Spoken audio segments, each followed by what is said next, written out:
সড়ক মহাসড়কে আজ যানজট না থাকায় নির্বিঘ্নেই রাজধানীতে ফিরছে মানুষ। অবশ্য যানজট না থাকলেও রয়েছে ঢাকামুখী যাত্রীদের প্রচণ্ড চাপ। আরো জানাচ্ছেন আনোয়ার হোসেন। রাজধানীর কমলাপুর রেলওয়ে স্টেশন সকাল 9:30টার পর ঠাকুরগাঁও থেকে আসলো একতা এক্সপ্রেস ট্রেন। প্ল্যাটফর্মে থামতেই হুড়মুড় করে নামছিলেন যাত্রীরা। জানালেন প্রতিটি বগিতে টিকিটের বাইরের যাত্রী ছিল বেশি, তাই অনেকেই দাঁড়িয়ে এসেছেন। সব ট্রেনেই ছিল একই চিত্র।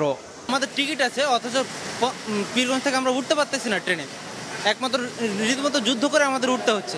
দাঁড়ানোর মতো জায়গা ছিল না, ওখানে প্রচন্ড পরিমাণ গরম।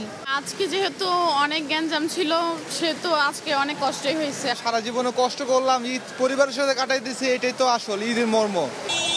প্রচণ্ড ভিড় পার করে যাত্রীরা যখন বাসার উদ্দেশ্যে পা বাড়াচ্ছিলেন, তখন আবার তাদের পড়তে হয় আরেক ভোগান্তিতে। তাদের অভিযোগ, রিক্সা, সিএনজি, অটোরিক্সা সবাই বেশি ভাড়া চাচ্ছে। 200 টাকার ভাড়া, 150 টাকার ভাড়া, 250 টাকা বলতেছে, তাও যাইতে চায় না। 300, 350, 400 খুব অতিরিক্ত সমস্যা। এটা বলে বোঝানো, প্রকাশ করা অসম্ভব আর কি। তবে বাস যাত্রীদের ঝক্কি ছিল কম, কারণ ঢাকা টাঙ্গাইল, ঢাকা ময়মনসিংহ মহাসড়ক এবং সিরাজগঞ্জের যমুনা সেতুর পশ্চিম সংযোগ মহাসড়ক দিয়ে উত্তর ও দক্ষিণ পশ্চিমাঞ্চল থেকে ঢাকামুখী যানবাহনের বাড়তি চাপ নেই। সব মিলিয়ে স্বস্তি ছিল যাত্রীদের মনে।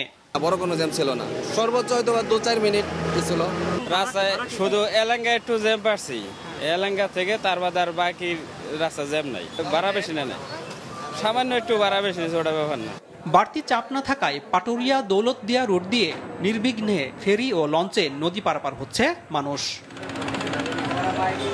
এদিকে টানা ছুটির পর আজ প্রথম কর্মদিবস ছিল, কিন্তু শহরের যানজট ছিল না। ধাপে ধাপে মানুষ ঢাকা ফিরলে কয়েকদিন পর চিরচেনা যানজট দেখা যেতে পারে জানালেন যাত্রীরা।